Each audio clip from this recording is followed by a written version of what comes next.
Tonight, a News Channel 3 exclusive.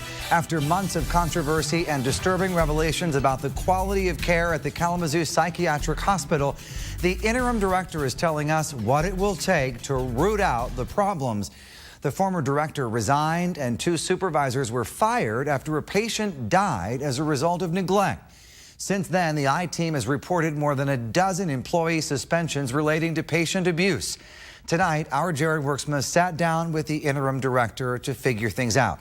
He's live at the hospital. And Jared, she says that KPH actually has more serious problems than any other state psychiatric facility. Andy, that is absolutely the case, and right now there are actually 17 KPH employees serving suspensions while they're being investigated for an incident with a patient. The interim director says that a patient's arm was broken while being restrained by employees, and as they started to review surveillance video here at KPH in the course of that investigation, they determined there is a larger problem. So you saw some concerning behavior? Very much. Very concerning behavior. The actions of the staff are probably prosecutable, but it has been reported to law enforcement. Since taking over as the interim director of Kzoo Psychiatric Hospital, Cynthia Kelly says surveillance video has led to several investigations. There are a few things that I viewed just even this morning that restraint was used and it was completely uncalled for.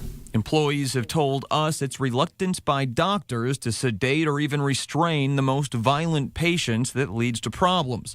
They also say forced overtime and fatigue creates most safety concerns. People can be mandatoried up to 16 hours. They're very much aware of that when they take these jobs.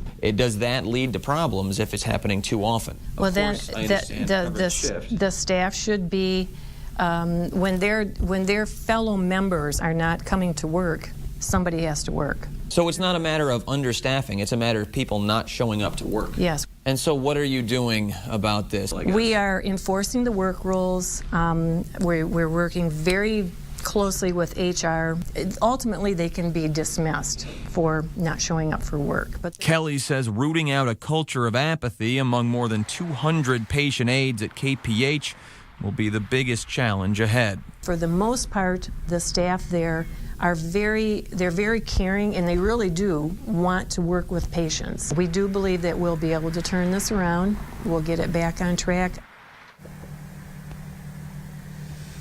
All right, now we have requested copies of the surveillance video that is being used at the center of these investigations. As they are active investigations, we can't get it yet, but we're hoping to get it shortly after that. In the meantime, there is an interim director, another interim director, that is supposed to be announced in the next couple of days to replace Kelly. As soon as they announce a name, we'll be sure to let you know about that. But they are also hoping to have a permanent director here at KPH sometime in the next month or so.